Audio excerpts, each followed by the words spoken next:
Brothers and sisters, good morning. This morning we'll be sharing 1 Samuel chapter 14. Tomorrow we'll be talking about chapter 15. I placed chapter 13 to chapter 15 to be a unit. It's the downfall of Saul. He is the first king of Israel, but he has his downfall. And from chapter 16, talk about the rising up of David. Then it's talking about the transitioning between the era from the empire, the kingdom of Saul, to the kingdom of David. And talk about the rising up of David. So, why the Saul went downhill? Yesterday we mentioned that he has lost his kingdom not because he was defeated. Saul was actually a great warrior. He is a mighty. He is very fearful. But he is very tall. If he is in a basketball team, he would play the center. He would be the center. He has a very good build. So why was he defeated? Not because he doesn't have strength, but because of other factors.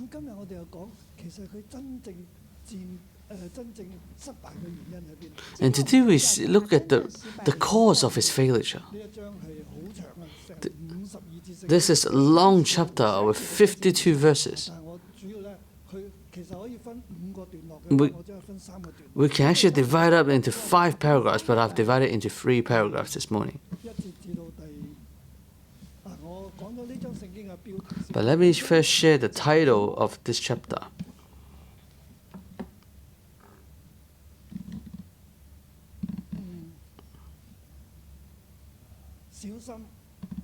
Be careful.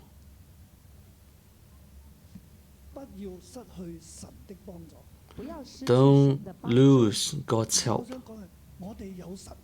I want to say is we have God, but we can lose God's help. It's actually the situation for a lot of people.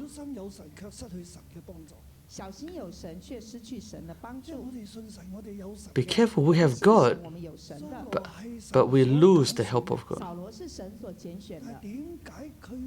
Saul was chosen by God, he is God. But in the end, how come he lost God's help? What was the cause? And in this chapter, we also see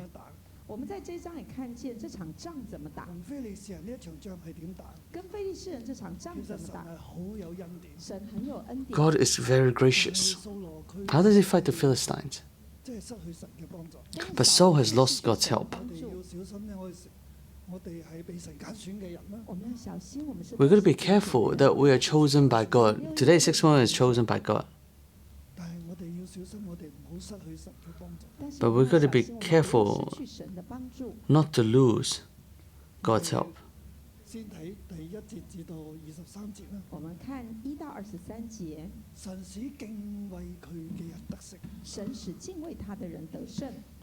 God gives victory to those who fear him. This paragraph can be further broken up into 2 paragraphs. Verse 1 to 5, 15, verse 1 to 15. It talks about Jonathan relying on God. God is with Jonathan. And we see what kind of people is Jonathan. And then from 16 to 23 it talks about what kind of person Saul is. So this is after Saul has become king. How do they fight this battle?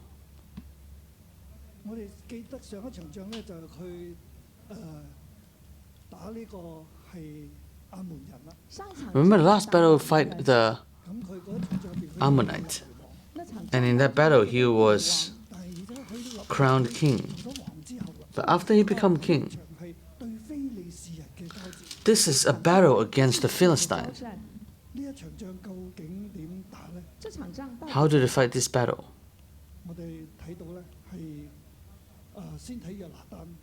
First, let's look at Jonathan.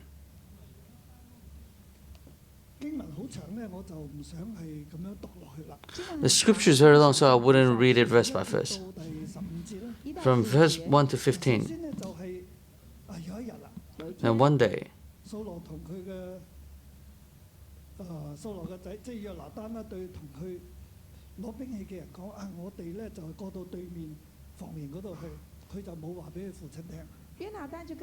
so Jonathan said to his young armor bearer that, "Come, let us go over to the Philistines' outpost over the other side." But he did not tell his father. He emphasized he did not tell his father.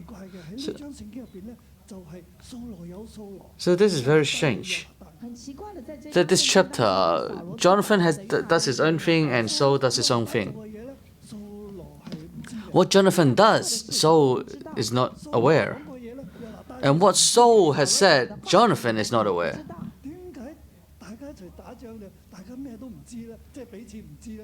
How come you're fighting a war together but you don't know what's happening, what each other is doing? But Jonathan and his armor bearer are united in heart and soul. But how come Saul and Jonathan is so separated? What separates them? This forms a great contrast between this father and son.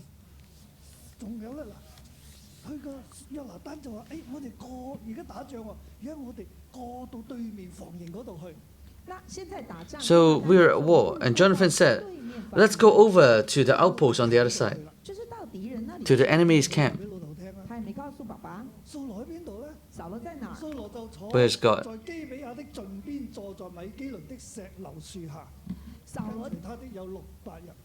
Saul was staying on the outskirts of Gibeon under a pomegranate tree in Magron. With him were about 600 men. One person followed Jonathan. 600 persons followed Saul.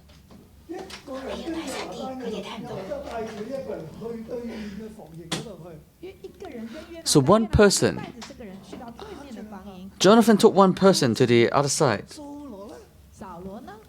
And what about Saul? Saul led 600 men, staying on the outskirts of Gibeon under a pomegranate tree in Migron. A pomegranate tree in Migron. What does that mean? Migron in the original text is give up, or fear, that they are afraid. They are afraid to the point that they will give up. Never mind, never mind, never mind.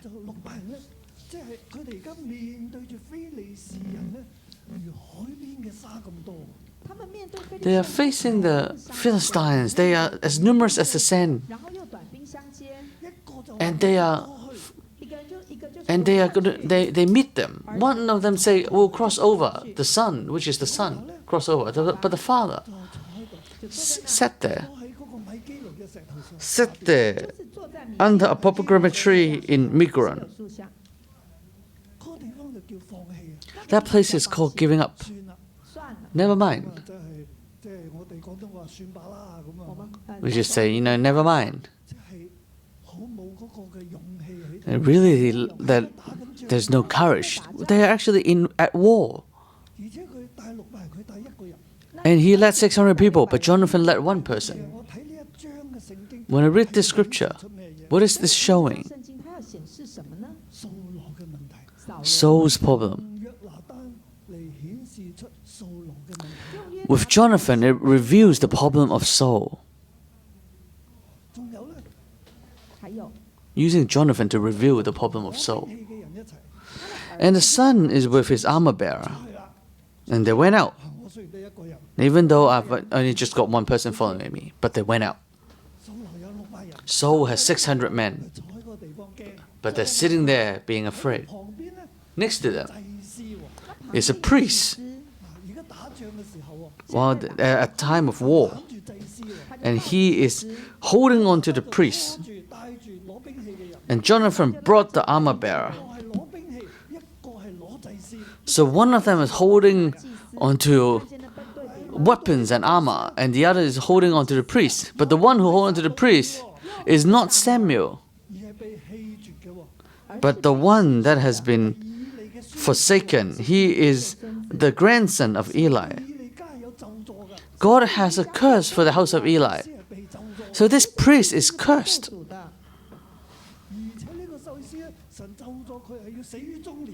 And this priest is cursed that he will die in his prime. But now you're at war and you're holding on to him. So what does that mean?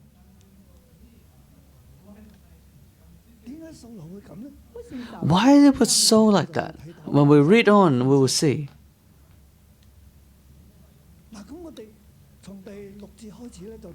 From verse 6 we see that God is with Jonathan.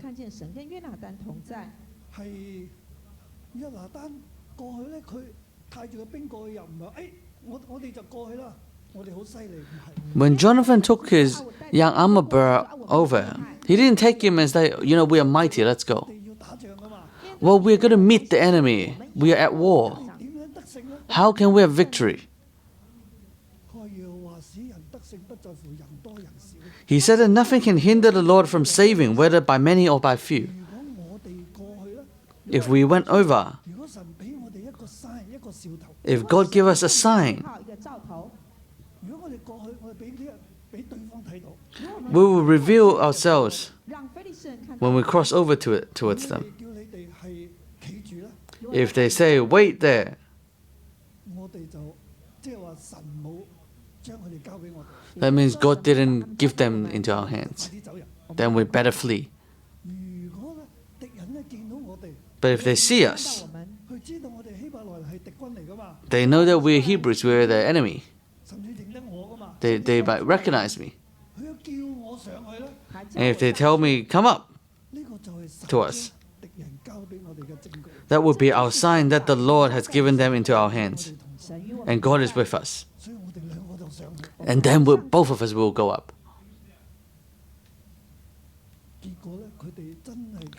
In the end, they reveal themselves. They show themselves.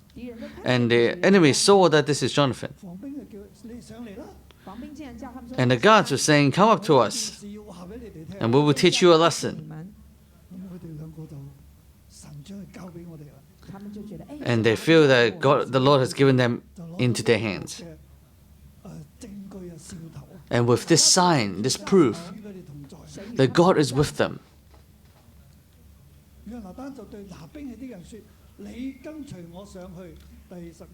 Verse 12. So Jonathan said to his armor bearer, climb up after me. The Lord has given them into the hand of Israel.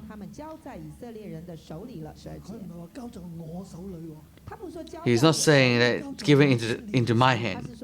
Give them into the hand of Israel. Jonathan knew God is with them.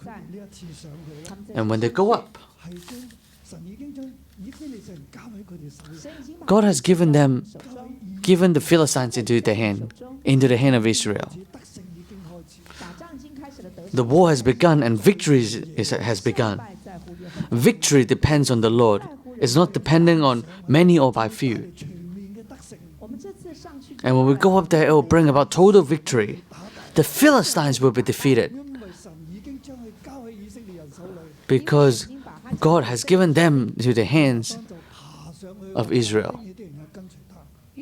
So Jonathan went up and his armor bearer followed him. They are completely exposed to the enemy.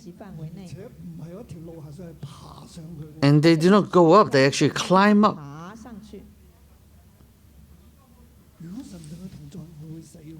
If the Lord is not with him, he would have died. But he knew that the Lord has given the enemy into the hands of Israel. And so they climbed up. And his armor bearer or two followed him.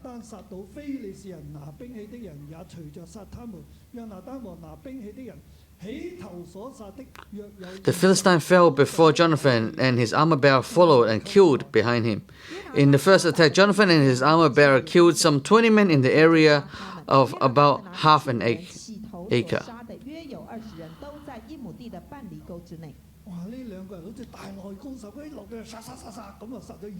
Oh, these people are like heroes. They go down and they have struck down 20 people. But the enemy saw that they were Hebrews. They were prepared for them to come up. And they were waiting for him. And they told you to come up, and they actually wanted to kill them. But they saw him climb up. And then they just struck down all this 20 odd men. We don't even know what happened. How did it happen? In half an acre, they just suddenly killed 20 men.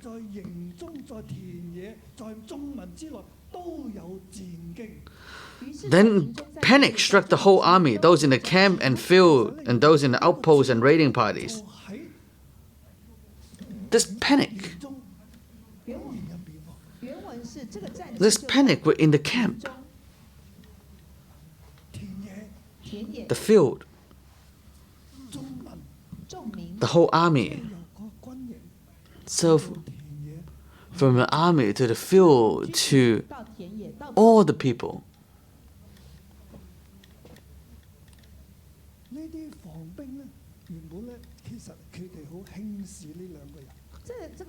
These guards, they actually look very lightly on these people. They said, "Oh, you Hebrews are finally crawling out of your holes. Come up to us, and we will teach you a lesson. And I'm going to kill you. When you come up, you're doomed."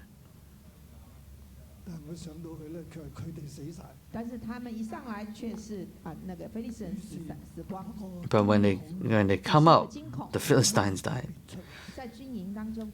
Then the panic arises from the camp. It means to the field, to the wilderness.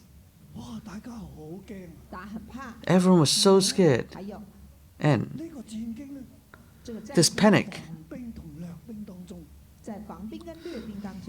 this panic even shook the outposts and the raiding parties, not just at the camp.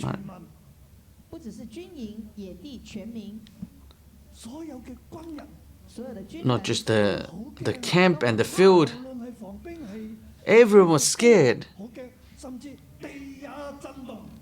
Even the ground shook. There was an earthquake. People were really scared. We don't know whether they were panicking so much that the ground shook, or the ground shook and then they fell into a panic. But they were so scared and so afraid. And they say the panic was so great that they were so scared. What are you reminded of?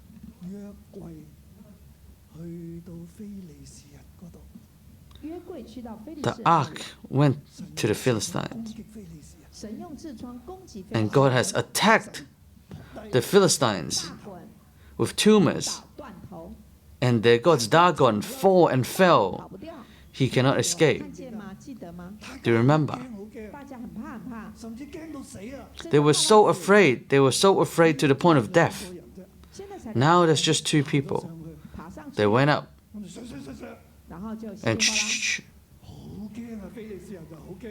and the Philistines were really scared.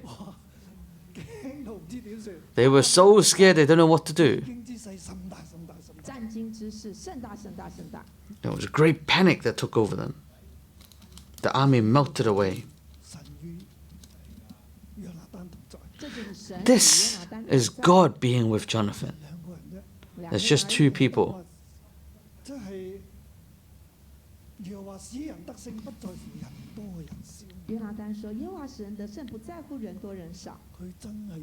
Nothing can hinder the Lord from saving, whether by many or by few. He really relied on God, and he went out. And when we see Saul, what will happen?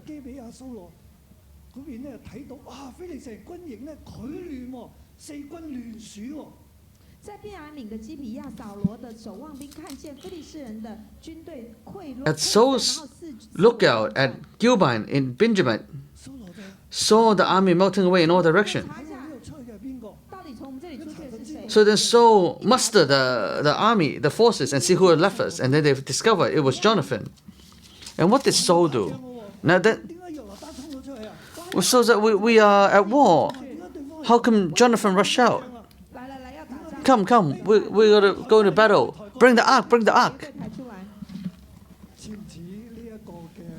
Does it remind you of before, when they have to fight the Philistines, and they brought the ark, and in the end the ark was captured?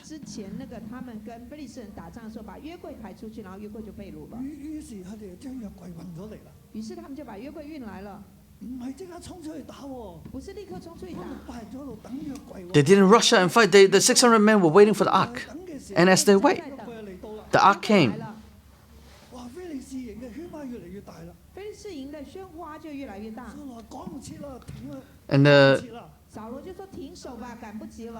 And the tumult in the Philistine camp increased more and more. So Saul said to the priest, "Withdraw your hand." And he and all his men assembled and looked at the battle.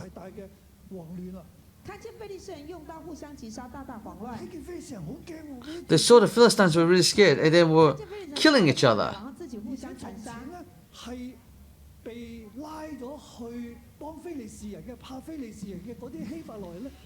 And those Hebrews who had previously been dragged to the Philistine camp to help out of fear had gone up with them to their camp and went over to the Israelites to help them.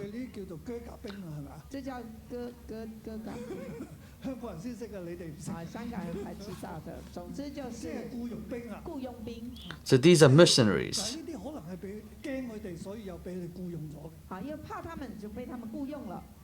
They were hired fighting men. And the Israelites who were hiding in the holes and hills, and they all come up. They join in the hot pursuit in striking down the Philistines. Verse 23.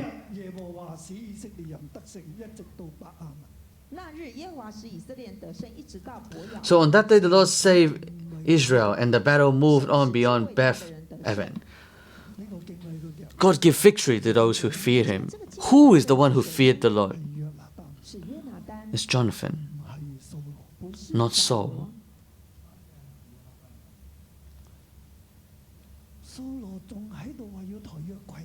Saul was still saying they want to bring the ark.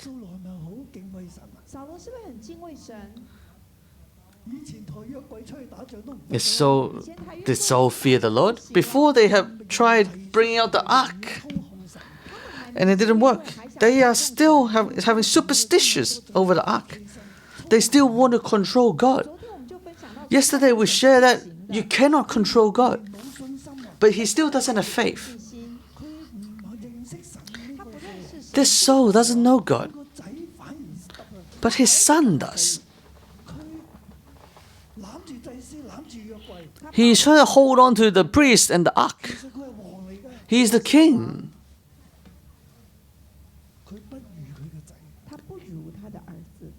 He cannot compare to his son. God gave Jonathan, who feared him, great victory. So the Philistines are given over to the hand of Israel. It's Jonathan who led this battle into victory. They have struck down many Philistines. Now let's look at the second paragraph, a very long paragraph, from verse 24 to verse 64.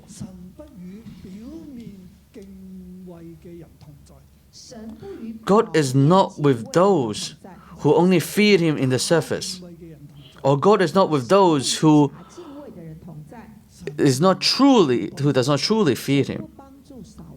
God didn't help Saul. God was not with him. So you see someone who has been chosen by God. Before we look at chapter 9 to chapter 12, we look at about Saul being chosen.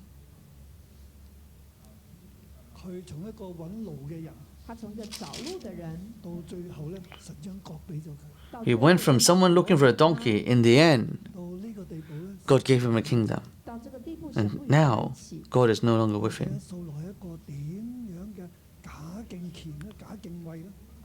Let's look at how Saul does not truly feed him. It means he's superficial. Inside, he doesn't really feed God.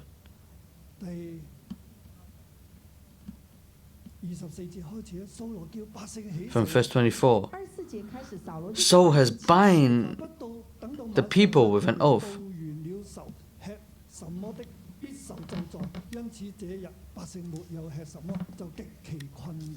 Cursed be anyone who eats food before evening come, before I have avenged my enemy, myself or my enemy. So none of the troop tasted food.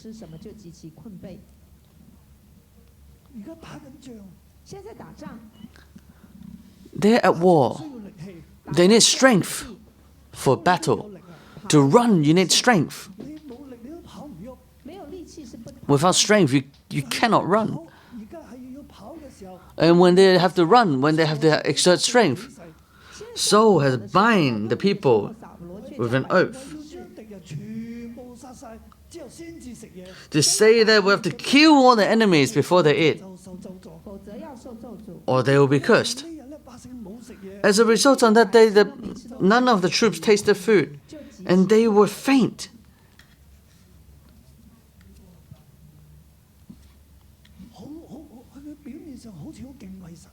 On the surface, he looks like he fears God. He have making an oath to the Lord.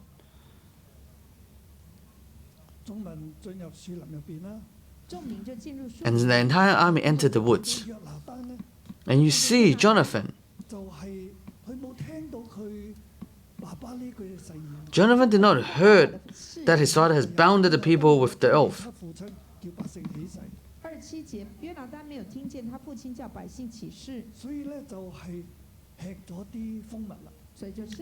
And so he ate some of that honey, and his eyes brightened. So what does it mean? They were pursuing the enemy, and they pursue them to a point that they become weary and the eyes are faint, and the eyes are dimmed. And he said he had tasted the honey and his eyes brightened.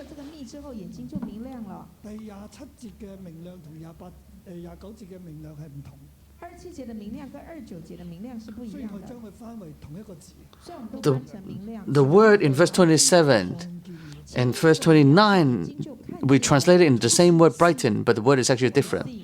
The first one said that his eyes become able to see in verse 27.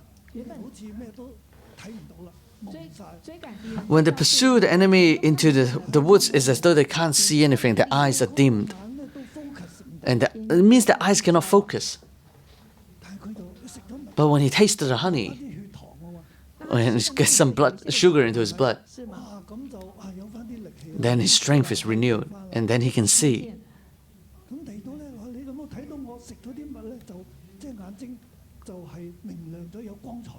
And he says, see how my eyes brightened when I tasted a little of this honey.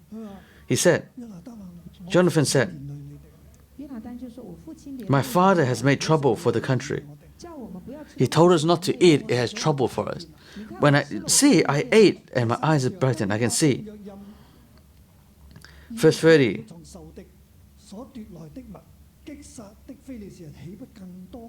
How much better it would have been if the men had eaten today some of the plunder they took from the enemies. Would not the slaughter of the Philistines have been even greater?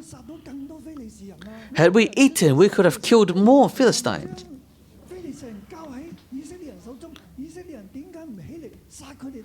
God has given the Philistines to the hand of the Israel. Why didn't the Israelites rise up and strike them down even more?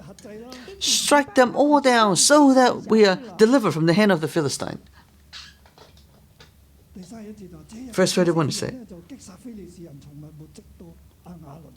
that day, after the Israelites had struck down the Philistine from Michmash to Ajalon, they were exhausted.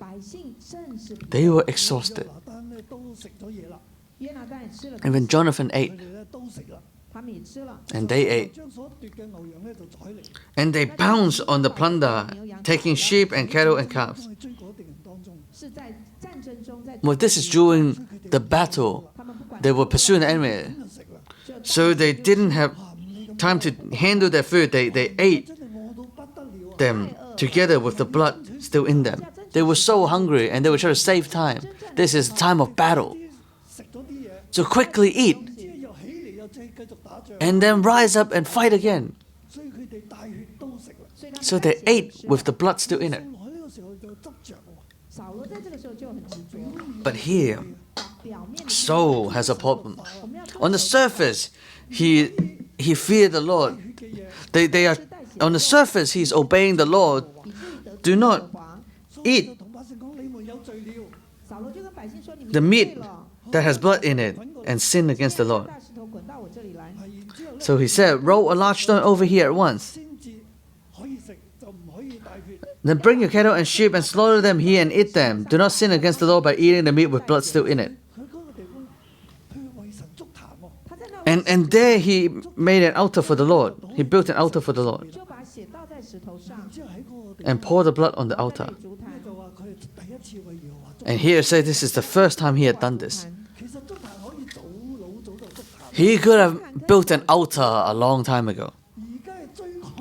Now is the time to pursue the enemy, and here you are building an altar. When you ought to eat, you didn't eat. When you ought to build an altar, you didn't build an altar.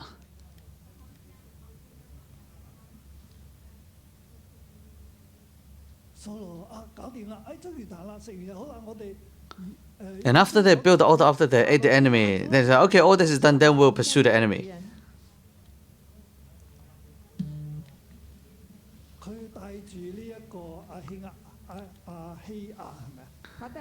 He took Ashia, who said,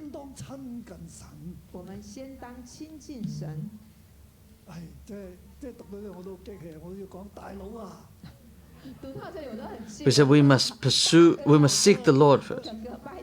And I could have said, oh, come on. Pursue the enemy. God has given them into our hands.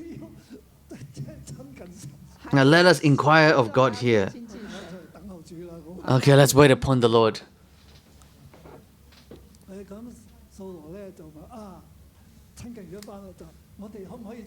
And so after Saul inquired the Lord, and he asked God, shall I go down and pursue the Philistines? But God did not answer him that day. God didn't say anything. They think, oh, there must be sin among us. Is it with the people? Or is it me? Or is it my son? But none of them said a word. And so they cast lots. And Jonathan was taken. That Jonathan has sinned. And then Jonathan said, yes, I've tasted a bit of the honey. And Saul said, you must die. Verse 44.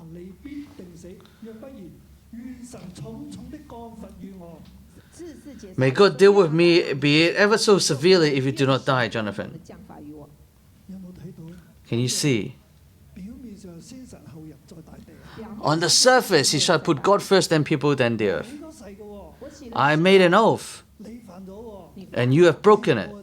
You are my son. You have to die.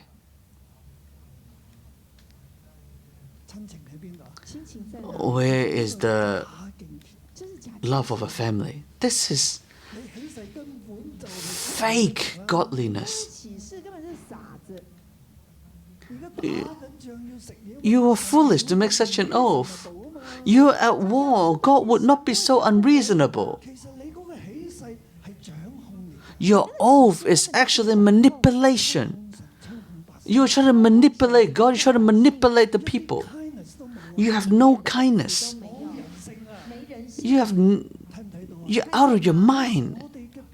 Can you see that in the surface, this fake godliness, you feel you are so godly, you feel you love God, You serve God.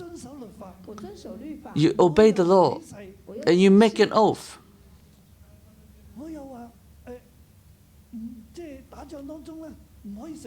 And you say that you cannot eat during the fight. And even if you eat, you cannot eat with blood still in it. It actually makes no sense.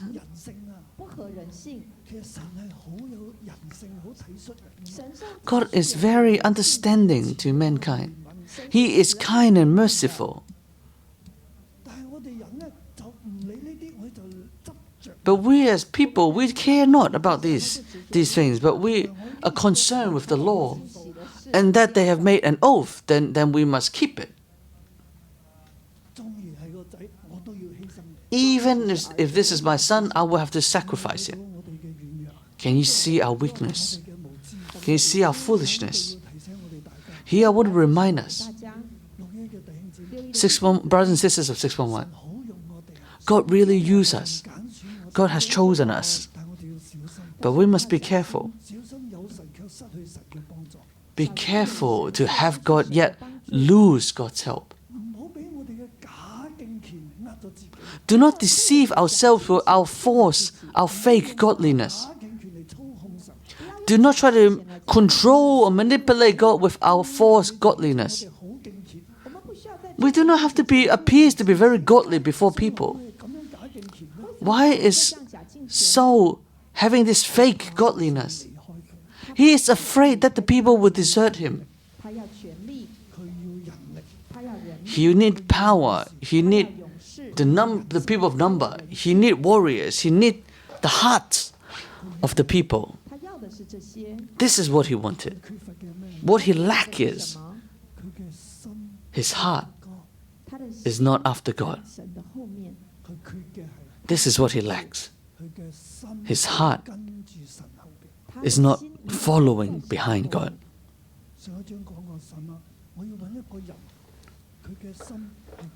Last chapter, God said, I will find a man whose heart is after me. Samuel said that I have forsaken you, and I will choose another king, a man after my own heart. Because Saul no longer follows behind God. What is Saul following? He's following the people. Can't you see? He's following his work. The people is his work. Brothers and sisters. Brothers and sisters. Today God has blessed your work and make you prosper at work. It's as though God has given the kingdom to Saul.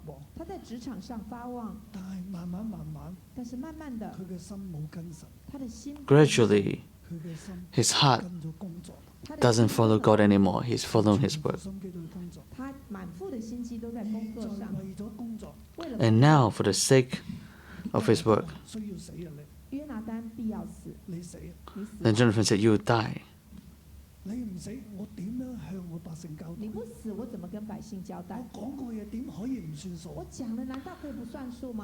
Can what I said be in vain? The work is more important than the son. Brothers and sisters, do you see your work more important than your children, your relationship with your family? On the surface, you look godly. But when God bless you, and your work goes well for you, but then you begin to serve your work,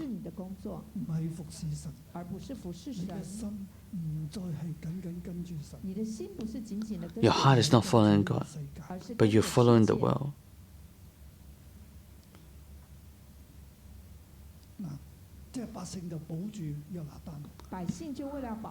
So the people try to protect Jonathan. How could you do this? Today he is the great deliverer. We have this great victory. It's because of him.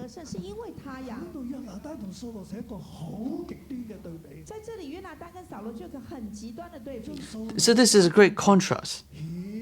And it has revealed Saul's fake godliness. So in the end, what happened?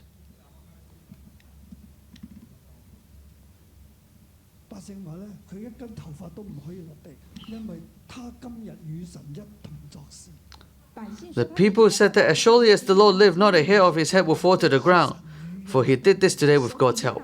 God is with Jonathan. God is with him, and you're trying to kill him?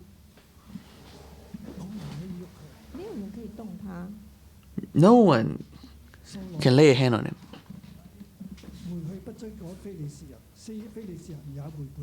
Then Saul stopped pursuing the Philistine, and they withdraw to their own land.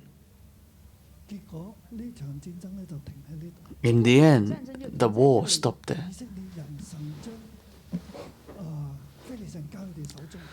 God has given the Philistine to the hand of Israel, but in the end, the Philistine returned to their own land. And Saul and his men went home. Why did it end like this? Obviously, God has helped them and given to them in their hands the Philistines.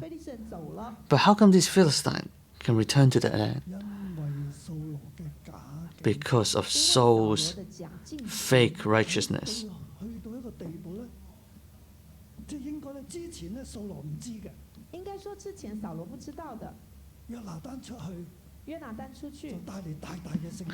Saul didn't know that Jonathan went out and it brought great victory to them, and the Philistines were in panic. And when Saul came out,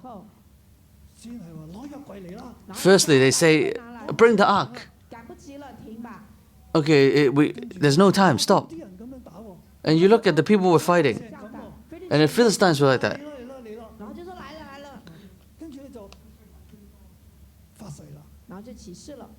And he made an oath not to eat. Whoever eats it will die.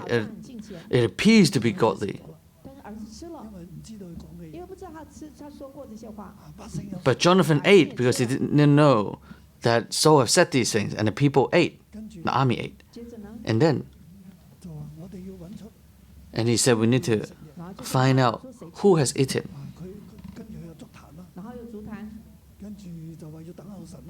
And he said, I have to inquire the Lord.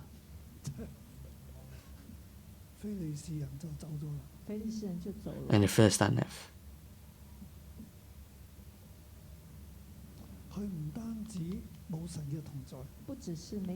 Not that he doesn't have the presence of God, he is actually opposing God. Those who he ought to kill those who follow God for his own false godliness. He's after the hearts of the people, his work.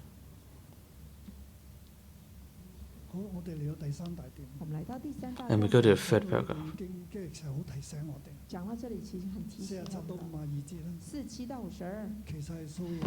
47 to verse 52. It's a summary of Saul's kingdom. And then tomorrow we'll talk about his downfall.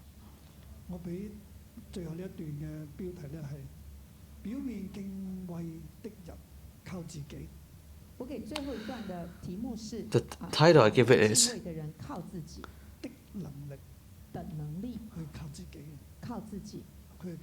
Those who have fake godliness actually rely on themselves.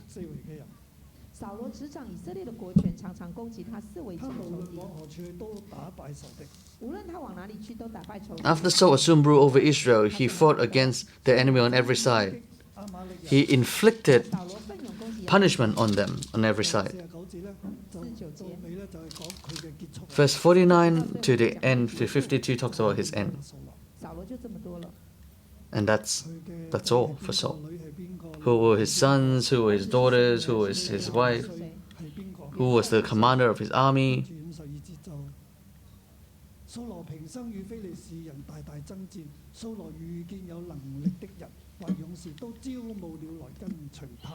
All the days of Saul, there was bitter war with the Philistine. And whenever Saul saw a mighty or brave man, he took him into his service.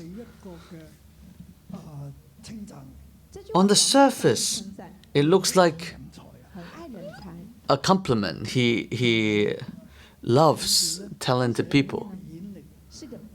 But the underlying tone, it's actually saying he doesn't rely on God. In the last comment about him, doesn't say anything about God. So it's actually a tone of critique. He doesn't rely on God, he relies on brave men and mighty men. He wants people to follow him, not all of them follow God. A person who is superficially godly actually only rely on himself. So today, let's not have God but lose His help.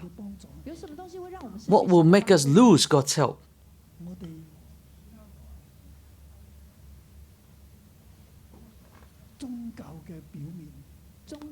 Superficial religion, fake godliness.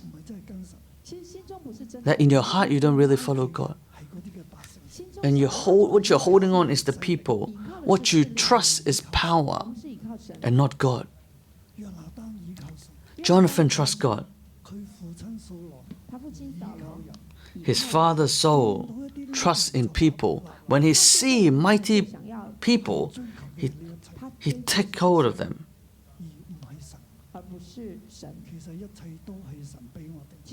He trusts these things and not God. All these are given to us by God. Victory depends on the Lord and not by many or by few. It's not by who is mighty and who is not. Brothers and sisters, today we are co-workers of 611. We are cell leaders of 611.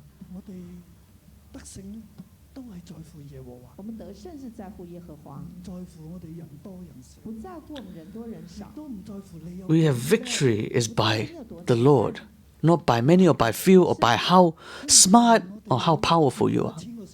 Today we have 1,000 cell leaders, and in the future we will have 2,000 cell leaders. But we have victory not by many or by few co-workers or cell leaders.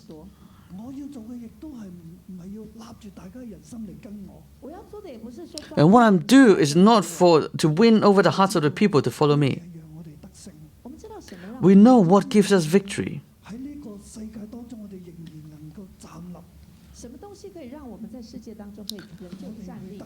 What can give us victory? What can help us stand before people? It's only relying on God, humbly relying on God. And follow God with our humanity.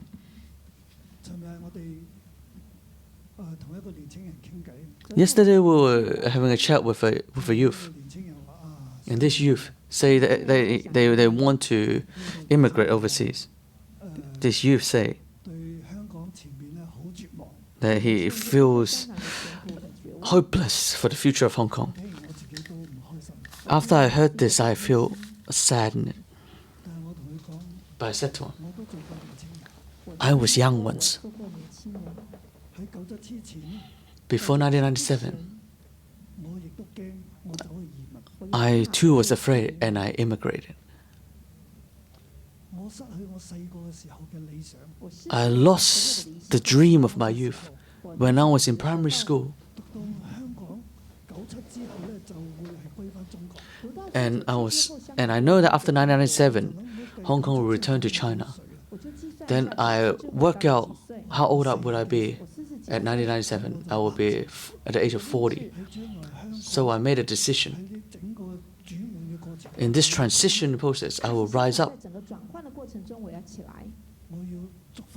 I will bless all of Hong Kong to face the big changes in our times.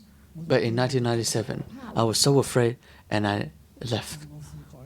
But I repent. After 1997, I returned. In 2001, I returned. I came with vision and God's commissioning, and I returned. Doesn't matter what Hong Kong is like. I will still stay in Hong Kong and face it, and to take responsibility for Hong Kong. So youth, I call out to you. Let's face this together. Let's face these times together. God will be with us. We have hope. Let's not flee and run away. God is here. We need to have God's presence. Brothers and sisters, we have God. But let's not lose God's help. But I said to the youth, I understand. I was youth once. You feel that you will not prosper in Hong Kong in the future. You feel that Hong Kong will become worse and worse. But it's not like that. With God, there is change. We follow God. Amen. Bless you all.